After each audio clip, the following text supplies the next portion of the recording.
I get into trouble when I say that all issues need to be fixed, but it's part of the game. I do Yeah. believe that, by the way, but I don't want to live in this only theoretical world. I'm on the side of okay, developers don't know how to write secure code. We still need to fix everything, but I'm not saying that you can fix everything tomorrow. The reason I'm saying that all bad code needs to be fixed is because the number one way for developers to code is copy paste. So they will copy bad code in a place that it's not exploited and put it in a new place that is exploited. If you have a lot of vulnerabilities in your backlog, Copilot will generate more vulnerable code because it Mm. learns from that. It matches the patterns. Welcome to the season 3 of The Elephant in AppSec, the podcast to explore, challenge, and boldly face the AppSec elephants in the room. I'm Alexander, your host and AppSec enthusiast and growth manager at Escape. Today, I'm joined by Eitan Worcel, CEO and co-founder of Mobb, an AI security assistant that fixes vulnerabilities. With over 15 years of experience in the application security field, Eitan has worn many hats, including developer, product management leader, and now startup founder. Eitan has also shared his expertise at events such as Black Hat, BSides Las Vegas, and OWASP chapter meetings, where he discussed the application of AI in security and the relationships between developers and security teams. In today's episode, we explore whether all bad code should be fixed, the role of AI in code remediation, the challenges developers face in addressing vulnerabilities, and the critical importance of maintaining software quality. We also touch on the evolution of security tools and their impact on developers' workflows. If you enjoy this podcast, don't forget to subscribe and follow it on your favorite podcasting app or YouTube. It's the best way to avoid missing future episodes. And with that, get ready to hear Aidan's opinions. Dive right in! Hi, Ethan. I'm very excited to have you on the Elephant and AppSec podcast. Well, thanks a lot for finding the time to join. It took us some time, and now you're going again. So busy times at the end of the year, which I think, yeah, for everyone, I can totally understand. Like so many people, right now, or either planning their budgets or for the next year, finalizing all the things they have to before Christmas break. When not so, I guess not so many people right now thinking about fixing vulnerabilities in their code. At least more like buying presents and spending time with their loved ones at the end of the year. But yeah, I'm super excited for you, and I think I saw you've been quite active in a lot of conferences, throughout the last month, and also on LinkedIn as well. But I guess less since you're very present more in like in-person conferences and at LastCon as well. Yeah, I saw you gave there, a presentation, and I think on one of your slides you mentioned like AI fixes. You're taking the chance on that when you actually apply them, and I guess I had a question immediately like, should AppSec engineers be actually willing to take that chance? What do you think? Well, thanks for having me first. And yes, heading to the end of the year. Should people take the chance? I think it's not necessarily about the AppSec engineers, about the engineers. If Mm. you bombard them with a lot of issues and ask them to fix, or even if it's one issue, I think that many people know by now that developers don't know how to fix the security findings. So what is the alternative? They used to go to Google or Stack Overflow. Now it's ChatGPT. Yeah. So they are taking a chance anyway. Now, different tools offering different levels of, Mm. fixes. Let's say that the different level of accuracy in their fixes is it better than going to ChatGPT? I do think that mostly it will be better. So, should they take Or a chance? I don't like the fact that people take the chance. Are they? Of course they are. Is mm. it better than not doing anything? In most cases, but there are other ways. They don't have to take a chance. Well, I think for ChatGPT at least, sometimes it takes 4 or 5 times to iterate on the code. At least in my experience, when I have quite limited knowledge of JavaScript, so I need ChatGPT assistance when I implement something, and it takes long time. So for to find the bug, or I think, yeah, to remediate the problem. So I guess it all maybe depends on the frameworks, and the newer framework is, the harder it is. How do you think AI adapts to each like different framework if it's outside of that scope? Because it's very hard to train actually the model Mhm. on each and every development framework, and to make sure that it's accurate for all of them. How do you think one tool, for example, that promises AI remediation should be reliable for everything? I want to say first that when you did 5 rounds is because you knew that it doesn't work and you tried something else, right? Otherwise, you would take Yeah. the first one. But what people forget is that AI is getting so much better and it's not easy to find hallucinations. So let's say that I take an AI solution that fixes a problem and I Mm-hmm. paste it and nothing breaks. I may think everything is go okay, right? And that's where we are today. Many of the AI solutions, so-called AI automatic remediation solutions, they are wrapping ChatGPT and give you a solution which looks good, and then developers accept it, and nothing goes wrong until something goes wrong. To your question, how AI, I spoke with Matthias from Secure Code Warrior a couple of weeks ago. He gave a talk in a place that I was, and they shared that they have, Secure Code Warrior, the secure coding training, and they have a nice data set of a lot of good and bad code, which they use in their training. And he said that they did research of feeding that data set. It was over 1,000. I can't recall exactly, thousand Okay. or 1,000. Sorry. And the AI was actually the changing the results of the AI of just figuring out if it's a false positive or not was not significant for that set of information. So I challenge when vendors say, "Hey, we trained our model on 100, 200, 300 open source project, and now we can automatically fix stuff."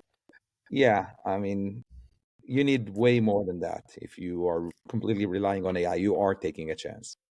How much data do you think you need then? I think the problem is not the amount of data, is how accurate the data is, right? When GitHub adds rules in their process to the automatic remediation, they test it on 10,000 open source projects, the biggest ones. That's what they told me when I spoke with them, which is really impressive.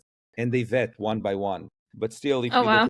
at yeah, they're big, right? But if you are looking at their one of the articles that they published, they said that they cover about 90% of what they find, which is nice, which is really good. Yeah. And they said that at least 2/3 of the fixes can be merged with little to no edits. Now that sounds good, right? It's way better That's than quite good. It's not always the it's way case. better than ChatGPT. But think about you as a poor developer that have now 100 issues to fix. 33 of them you may throw away, maybe, and you need to review one by one because you don't know. And I just said that you may take my word or try it yourself. That's It's not easy necessarily to see that the fix is not good. So it takes a senior developer some time to look at the fix and figure out, oh, this is good, great, thank you, GitHub. It's not, I'll continue trying.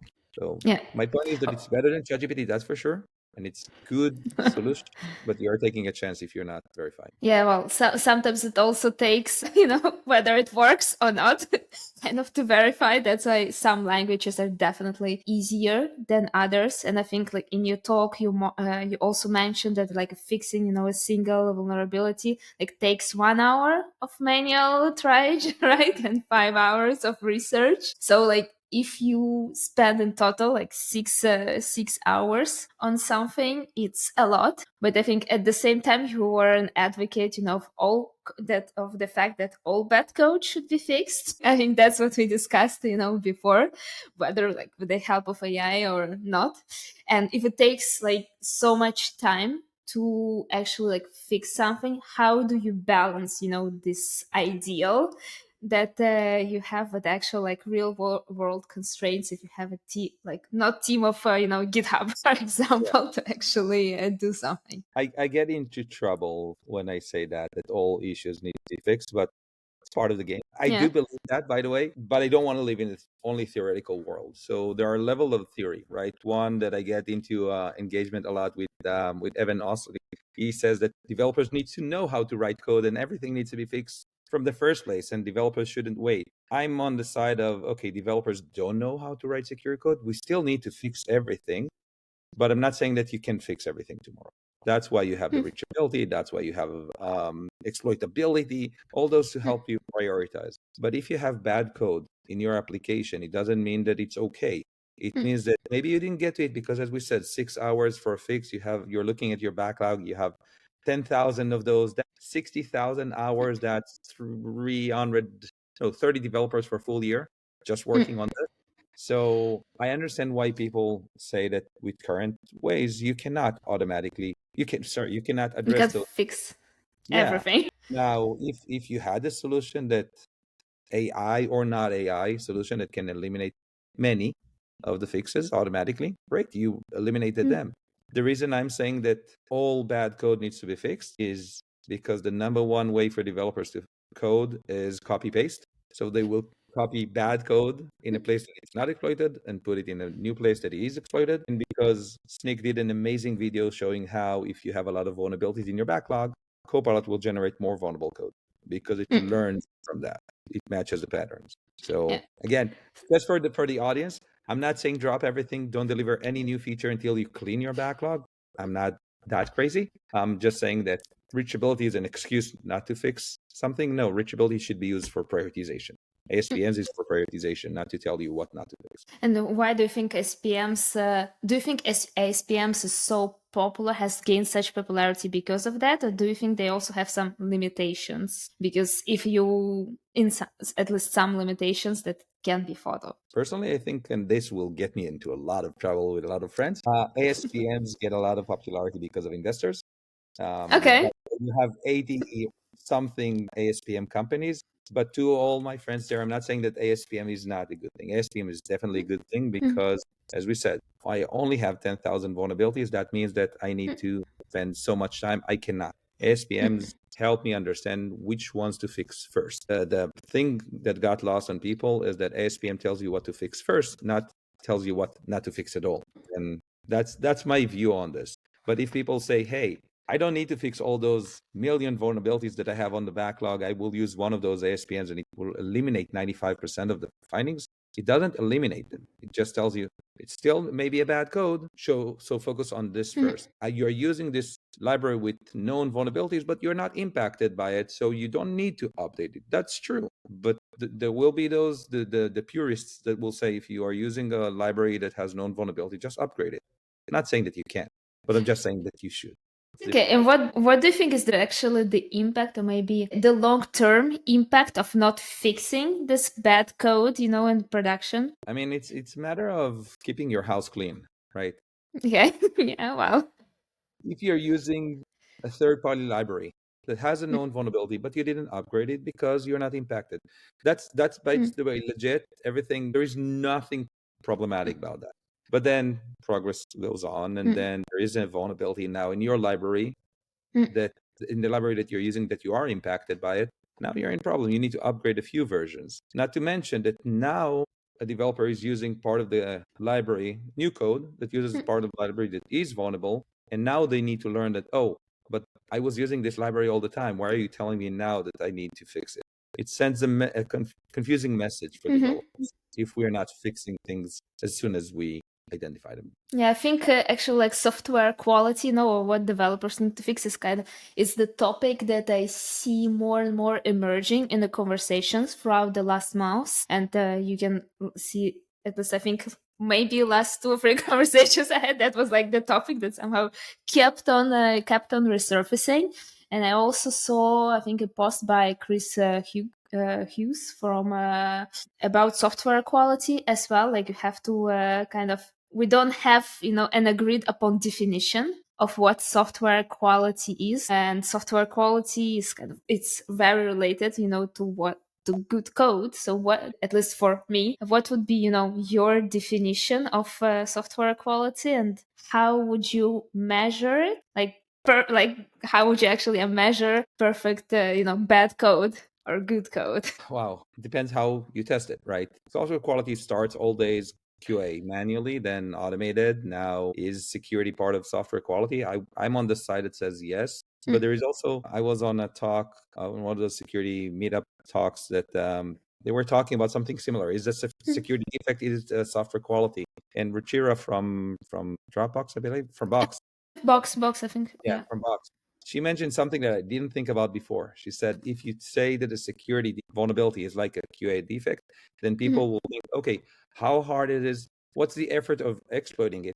When I was a developer and QA person came and said, hey, I found a defect, but you need to do these 20 steps and go out of the house, come back again, jump twice, and then it happens, I would say, okay, I'm not fixing it. No real person should do that. If you say the same on security defect, security vulnerability, if it's a quality issue, then we shouldn't be in a point where a developer says the same. No, the chances that someone will exploit it this way is so small that I don't need to do it. It's different, right? Mhm. I don't know how I reach to that. So how do I measure software quality? With all the tools Or good code, you know? or good code, yeah.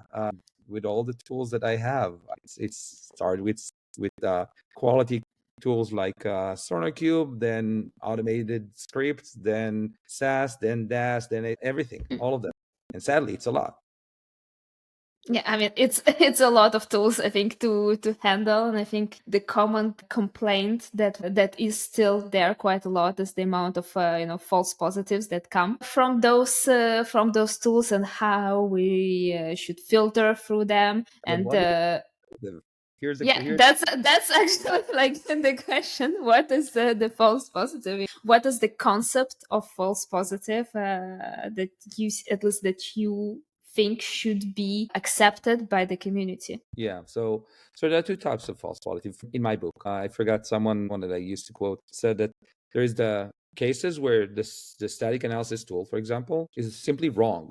It says password in code, and it just said that because it uses regular expression to find a problem, and it finds a label that says password, so it thinks password in code. Obviously, it's not a vulnerability. There are ways and there are researchers to show that AI can find them, and no one should care about those. They should be eliminated. The other part of false positive, which the industry calls as false positive, I don't like to call it, is where the developer wrote bad code and that code is not exploitable. Or developers using a library with known vulnerability, but that vulnerability doesn't impact them. Still, there is vulnerable code in your application, right? In that Mhm. library, assuming that code is being loaded. So there is that. And what I mentioned earlier, think about how hard it is for junior developers these days. And they copy a code from a place that no one said that there is a problem, paste it in another place. And now they're being dinged because, hey, you are introducing a vulnerability. Go and fix it. And what do they know? They copy a code that everyone said is okay because it's not reachable, because it's not exploitable. Why? Why are you confusing them now with saying it becomes unfair, right? And it's not just junior developers, it's any developer, it can happen. So that's why I'm saying this is not false positive. Non-exploitable finding is not false positive. Okay. Non-exploitable finding is a bad code that fixing it may not be a priority now, but you need to fix it. Okay. I see. Well, it's I'm not sure everyone would 100% agree with the definition. I don't know. But for example, quite a lot of legacy tools in the industry, access to legacy dust as well. And you're one of the first. I think you built the first dust I ever. was As you told I was me. working there. I wouldn't say I built it. I was working in Okay, it. you were working. It was a You've really good witnessed it. tool when I joined. It was a really good tool when I joined already. I helped it grow a little. Okay. Well, you helped it grow, and actually, like destals are often blamed for too many Yeah. of those false positive. And why do you think it still exists so much? The problem. And actually, I want to learn a little bit what you've witnessed there. How did it feel, to participate in at least in development of the tool, and maybe like how it shifted, how it impacted your overall perspective now. So for those who don't know, I was working in AppScan Standard before it was owned by IBM. It was owned by Watchfire, and I came after Watchfire acquired it from Sanctum. So I wasn't one of the first ones, but I was still in that evolution in 2007 started. The world was different then. The world was Well, all about we need to find everything. It was a tool for pen testers, not for developers. And their goal is to find everything. And then they have the time to review the findings, clean it, fine tune the tool to get the best results, and then they generate a report to bring to the developers. I remember once I was shocked. I went to support a customer in the West Coast in the Valley, and that person that ran AppScan was printing a PDF report of 300 and something pages at the end of developers. And I told him, "Why are you printing it? It's a shame for all the pages. Have mercy for the trees." But that was different time, right? Today, people realize, okay, we develop in the speed of DevOps. We need to not interrupt. DevSecOps need to be secure software in the speed of DevOps. Dumping on developers everything that you can find and ask them, okay, now go and check if it's real or not. it's not a good option. So the rules of the game changed on the tools. Not all of them understood it. And that's why some tools either reduce the amount of things that they fix or do a more accurate work on going over the responses of the servers and the application to figure out what's real, what's true or not. I think it's a really good evolution. I'm not Mm. blaming the tools that were doing it differently in the past. The use case was different, right? The user was different. But it's As, very by the interesting way, that. for static analysis, it's the same. At the beginning, the Mm. competition was who finds more. You go to a bake-off between different tools. Oh, they found 1,000 vulnerabilities more than you did. Okay, but those are not interesting. Doesn't matter. They found more. And why do you think the perspective has shifted so much into like prioritization to like the whole market is right now that, I mean, apart from you thinking that SPM was because of the investors, but still, overall, it's like such an integral theme. And I think potentially it is where the market is going. So why do you think the focus shifted so much towards that, not finding the most, but finding the most relevant? By the way, it's I'm not against. I think it's an amazing, good progress and evolution. If in the past, I remember speaking with the chief architect where in AppScan, and he told me that he was in the POC and people finally got the tool to work, and they were high fiving because they found the scan with 300,000 findings and huge amount of true SQL injections, Mm. and they were happy. You shouldn't be happy about that situation, right? You should be happy of eliminating those findings, and that's part of the evolution, right? We wanted to scan fast. We wanted to scan as part of the pipeline. Now we're looking at the results and, my God, what am I going to do now? Mm. I can't handle all those. I actually need to address the findings. New Mm. regulations require you to fix. You can't just scan. So Mm. you need ASPMs to help you prioritize. But let's say the best ASPM in the market takes down 90-95% of the findings. Still have 5 to 10% of the findings, and if you have a lot of them, you need to fix them. So I think the ASPMs are needed to help reduce the workload, to Mm. help you focus, prioritize, but you still need to fix. And my take is, if you can fix everything, you should Mm. fix everything. Again, ASPM tells you what to fix first, not what not to fix. Yeah, I think that's also quite the common topic. It was at the Elephant and AppSec conference, like focus on fixing. I don't know if you've seen Jivan Singh's talk, but he also mentioned about basically security tools and how much time the AppSec, how much money is being invested in all of them, and that we have a bit of a problem. But the goal was not finding vulnerabilities. Like more tools doesn't mean that it's better, and more findings doesn't mean better, but the focus should be on actually fixing. But I think apart from, like, there are some things that still did not change, because you mentioned that DAST was equal, to automated pen test, and actually we still have a lot of people coming to us thinking that DAST is like, they don't search for solution for like security of application security, but they searched how to automate the pen test. So I think actually this part, it's interestingly still exists. I'm not sure really why it still exists, but I think it's really hard to change some predefined concepts in at least in the field. Yeah. Maybe that's that's why. But they don't ask for 300 pages reports, at least anymore. And I think if we speak about the technologies that could be interesting, because I saw in your last talk you talked about abstract syntax tree, and that's something that the parsing from that, and it's something we use for basically from the code to create dynamically the automated specifications Okay. generation to actually launch dust scans without uploading manually like Swagger files and the PMPI specs. And I think you mentioned it's actually something that's very important programmatically to implement after the whole AI discussion. Why did you decide to talk about that, and what advancement have you seen there? I can say, I mean, when we started Mobb to do automatic remediation, we weren't the first, but I think we were the first commercial tool that actually delivered. And then there was a lot of others that came with their magical AI that you put in a box and fixes everything. And I wanted to make sure that people have the tools to measure the different automatic remediation tools, right? Mhm. There is benefit in each one of them. Some Mhm. can help you reduce the need to go to ChatGPT. Some can help you go and look at the 1,000 vulnerabilities that you have in the backlog and just mark all of them and say fix, right? Mhm. And we see that, by the way, not everything in the backlog, but people committing fixes at scale. And the reason is that you cannot, sorry for everyone that is listening, you cannot prompt engineer a fix and you will be 100% sure that it will look like the previous fix that you did a minute ago. It doesn't work by definition. Sam Altman said hallucination is a feature, not a defect, right? And we wanted to show why we took a different approach, which we believe is the right one, but technology changes. So I expect to see others coming with other approaches. I know that we are not the only ones that are going with a deterministic approach. The AST is how we do that. And the reason I explained it, because people usually understand the abstract syntax tree, those that go to those conferences. Okay. And I explained how we do it and how things are changed in the ways that other tools that are known using it, right? We didn't invent abstract syntax tree. We're using TreeSeeder, which is a known open source project that is being used. Yeah. So that was the reason. It was really important for me for people to understand that if they tried something, they should know what to expect, right? And one of the problems that we have in our business in application security is that it's business that grew up to be on, it's good enough. I buy a tool because it's good enough. I have this SaaS tool that I like.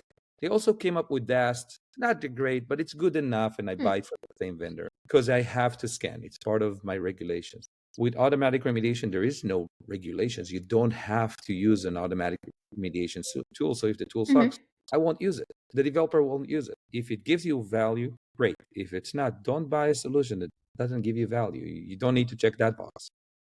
And you just mentioned like they should know what to expect. How do you make sure that people actually understand what's behind the tool? Because quite often if you go and like 10 different vendors, some are good at messages, some you just see the same, like reduce risk, prioritize, empower developers. How do you make sure that people actually understand that it's not a wrapper, for example, for ChatGPT or another open source project? How do you make sure that the technology is actually communicated well and understood by the buyers?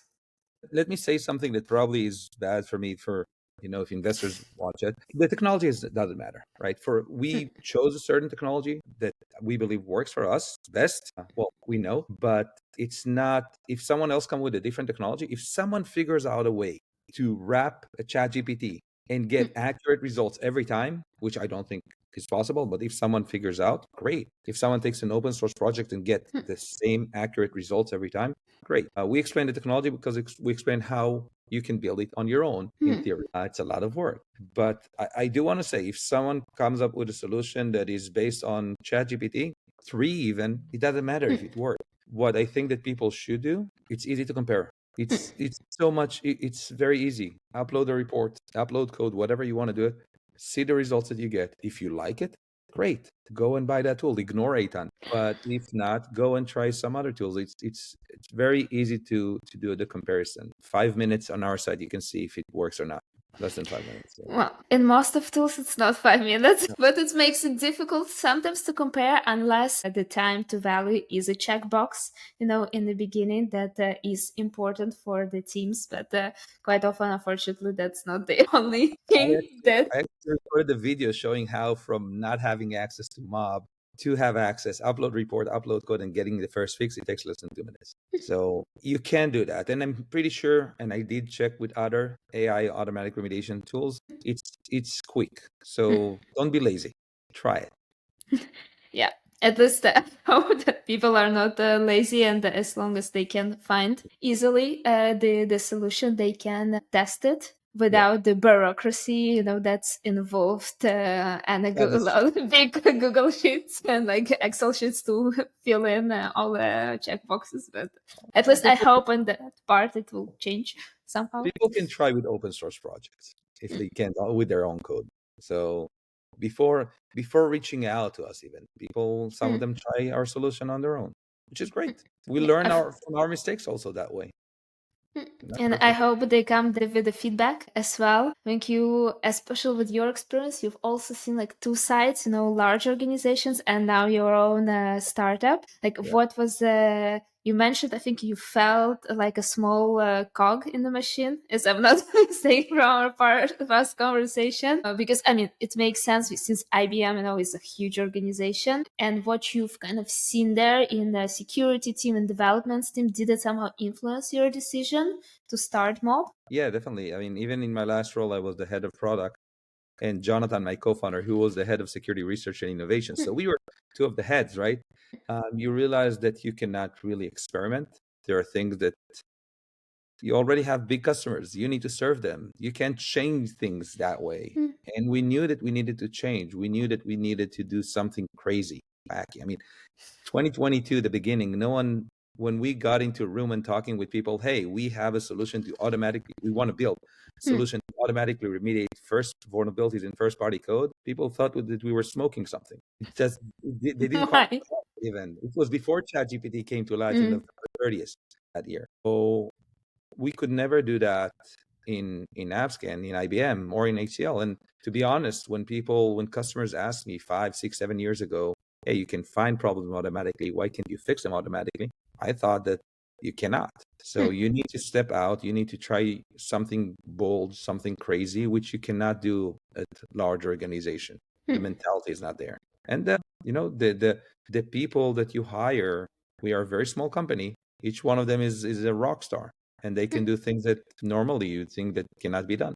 So that's the difference. And what did you, because you mentioned you started before ChatGPT came out, so I'm curious when it came out, what did you feel? Oh, it was scary.